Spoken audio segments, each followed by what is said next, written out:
மத ஒற்றுமையை பாதுகாப்பதற்கு அனைவரும் ஒன்றிணைய வேண்டும் என அமைச்சர் லக்ஷ்மண் யாப்பா அபிவர்தன தெரிவிக்கின்றார். மாத்தறையில் நடைபெற்ற நிகழ்வொன்றில் கலந்து கொண்டு உரையாற்றிய போதே அமைச்சர் இதனை கூறினார்.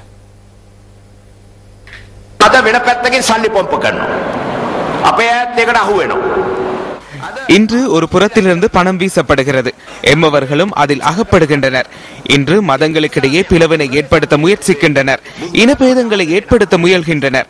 ஆகையால் நாம் கவனமாக இருக்க வேண்டும்.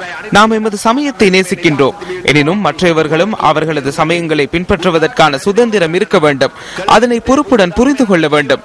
புத்த தர்மத்தை மேம்படுத்த வேண்டும் என்றால் புத்த தர்மத்தை பின்பற்றுவோருக்கு அதற்கான வழிமுறைகளை ஏற்படுத்தி கொடுப்பதுடன் புத்த தர்மத்திற்கு அமைய சேவையாற்றி மக்களை அதற்குள் ஈர்க்க வேண்டும்.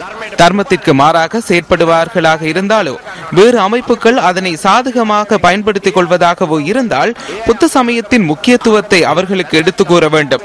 ஏனைய மதங்களுக்கு தடை விதிப்பதற்கான உரிமை எமக்கில்லை. අන්‍යාගම් වලට ගැරහීම හෝ අන්‍යාගම් වලට දහංචි දෑම අපිට අයිතියක් නැහැ.